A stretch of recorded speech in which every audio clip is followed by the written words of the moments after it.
మన కాన్స్టిట్యూషన్లో article 14లో right to equality అని రాసి ఉంటుంది.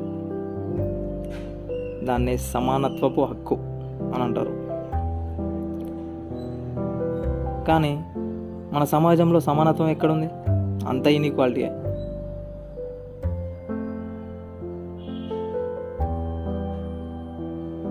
నాకు ఈ విషయంలో టైం ఎందుకు నచ్చుతుంది అంటే, అది ప్రతి ఒక్కరిని సమానంగా చూస్తుంది. డబ్బున్నోనైనా డబ్బు లేనోనైనా, చిన్నోనైనా పెద్దోనైనా, ఎవరికైనా ఈక్వల్, అందరికీ 24 hours మాత్రమే ఇస్తుంది. దాన్ని ఎట్లా యూటిలైజ్ చేసుకోవడం అనేది నీ యొక్క కామన్ సెన్స్, నీ యొక్క ఎబిలిటీస్, నీ యొక్క కెపాసిటీ, కేపబిలిటీస్ బట్టి ఉంటుంది. అందరికీ సమానమైన టైం అంటే నాకు చాలా ఇష్టం. అంత ఈక్వల్గా ఏ చూడదు మనల్ని.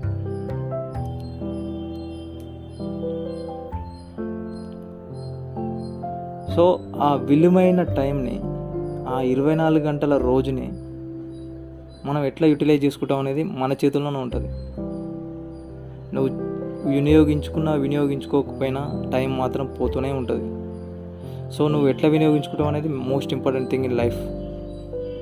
యాక్చువల్గా అయితే వేరే ఏవి కాదు, ఆ ఉన్న 24 గంటల్ని ఎట్లా యూటిలైజ్ చేసుకుంటావు అనేది బిగ్గెస్ట్ పాయింట్. నీకు నిన్న ఉంటుందా? ఉండదు. నీ మైండ్లో ఉంటుంది. కాకపోతే రేపు ఉంటుందా? ఉండదు.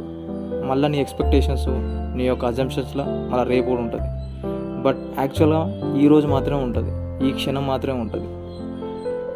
ఈ క్షణం నువ్వు సంతోషంగా ఉన్నావా, బాధతో ఉన్నావా అనేది పాయింట్.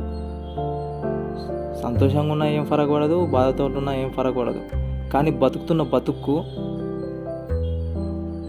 ఏది పడ్డా ఏం కాదు. కానీ సంతోషంగా ఉంటే ఒక మూమెంట్, అది ఒక పాజిటివ్ మూమెంట్.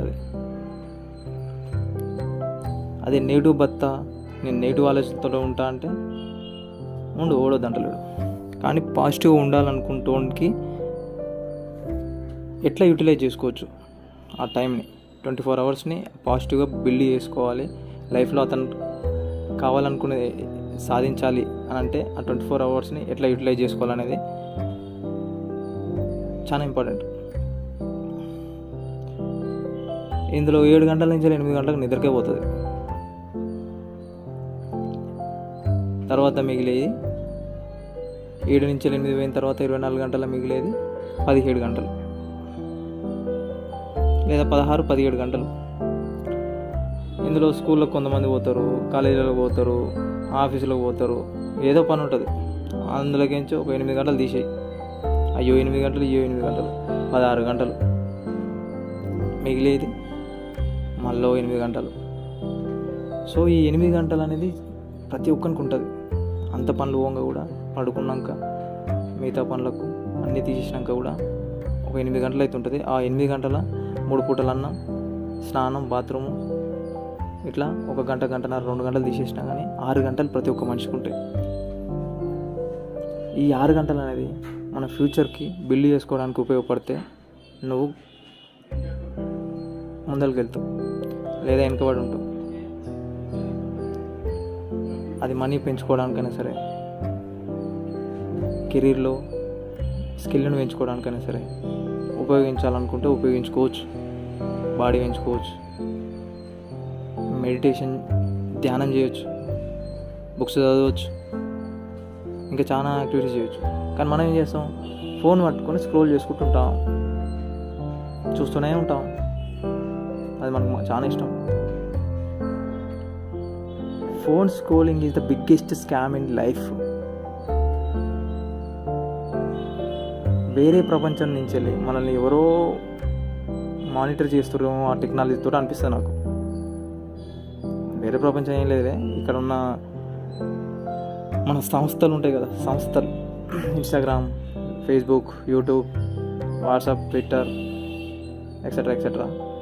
ఎవరైతే వాళ్ళు ఉంటారో మన అటెన్షన్ని వాళ్ళు హుక్ చేస్తున్నారు. మన అటెన్షన్ స్పాన్ తగ్గిస్తున్నారు, కాన్సన్ట్రేషన్ లెవెల్స్ తగ్గిస్తున్నారు, మన ప్రొడక్టివిటీని తగ్గిస్తున్నారు. మన లైఫ్లో మనల్ని ఒక ఎదవలని చేస్తున్నారు, మనకు అర్థమవుతలేదు. రాజకీయ నాయకులేమో మనల్ని స్కిల్డ్ పర్సన్లా కాకుండా మనల్ని ఎప్పుడు డిపెండెంట్గా ఉండేటట్టే బతికేలా చేస్తారు వాళ్ళ ఓట్ల కోసం. అట్లనే ఈ టెక్నాలజీ తోటి మనల్ని ఇంకా ఏదో వాళ్ళు చేస్తారు. అది మనకేం అర్థం కాదు, అర్థమైనా కానీ లైట్ తీసుకుంటాం. సో అర్థం తెలుసుకొని పక్కన పెట్టి, ఫోన్లను పక్కన పెట్టి ముందరికి వెళ్ళిన వాళ్ళు ఎంతోమంది ఉన్నారు.